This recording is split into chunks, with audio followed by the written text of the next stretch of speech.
Hey, this is Saul Roth, and coming at you with some dramatic lighting. Thought I would change it up a little bit and make it a little more cinematic since we're talking about making movies. If you've been following, we posted to Stage 32 and all over the internet, including Reddit, to just get the tickle out there to see if other filmmakers and artists want to join me, Saul Roth, on our adventures in no budget and low budget filmmaking. We're going to make a bunch of features in 2021, and you can't make movies by yourself, so I'm building a collaborative kick-ass team to make some seriously cool productions. And one of the questions I got asked, of course, was what are we working on? Well, there's a couple different projects I have in development that we will determine as a team which one to go forward on based on what resources we have.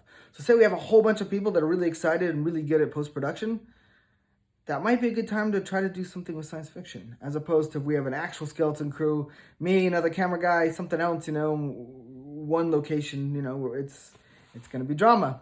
So I have a couple projects in development, but I will tell you about one of them that I definitely want to make, we might make next, to give you an idea of some of the stories we could be telling. And it's called One Final Day. Newly sober and determined to turn his life around, a former Marine, Ryan, has only a single day left on his house arrest sentence. An unexpected chain of events will test his resolve, and he'll be forced to confront his past demons. I need a better marketing description than that, but basically there's this guy, he has trouble adapting when he gets out of the Marine Corps, he does something bad, he gets stuck on house arrest. In that time period, he turns his life around, gets sober, and tries to change. And this very last day is when all these events of things he'd done wrong in the past kind of come to this critical decision where he has to decide what he's going to do.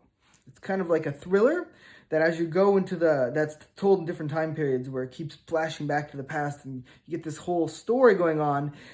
And there's like a physical deadline and a physical decision that needs to be made, which is, I'm not spoiling it here.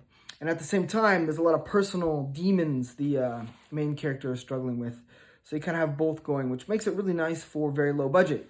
Not very many locations, not very many actors, and you have this story that is kind of action-stacked with this personal development and these things happening in the plotline itself in the present. So that's the first idea of something we might shoot. I really want to shoot that script. I can't wait to shoot that script, but that may not be what we do next, but I wanted to give you an idea of what's out there. That script is done. The first full draft, over 70 pages already written. We will, of course, revise that. It'll be, broken down. You pull out the screen locations, you pull out the people, you pull out the props, you pull out all the stuff, you do some table reads, you revisit, and then you make it even better before you actually get to shoot it. But I did want to get this out here and answer your question to tell you about something cool that we will eventually be doing, and to let you know the other scripts on my plate that I want to move those projects into development would be, I have some science fiction dramas that are very interesting, but I gotta make sure we can pull off the blue screen effects correctly, and if not, I don't want to do them yet. They're still low budget, there's not very many locations, they can definitely be done, but really depends on the strength of the team. This is Saul Roth. If you want to make a movie with me, join the team. Ads are already out right now. We're already just starting to talk to people and see what's happening. I'm passionate. You're passionate. Together, let's be passionate. Like this video and subscribe. But even if you're not going to join us, if you're going to make a movie about your bathtub, it doesn't really matter. Follow this blog entry because I'm going to walk you through step by step of making all these movies. But it's going to be like low-budget filmmaking boot camp because we're just going to do it. And we're going to release it and then do it again and make it better and do it, release it and just keep going. Because when you're really passionate about something, you just have to go for it. You just have to do it. You can't just wait till someone else gives you permission to do it until you have all the perfect resources until it's the perfect time, because it's never the perfect time. So let's do it. Let's do this together. You make your movies, I'll make mine, and follow this blog, and hopefully they don't suck. This is Saul Roth. Like this video and subscribe.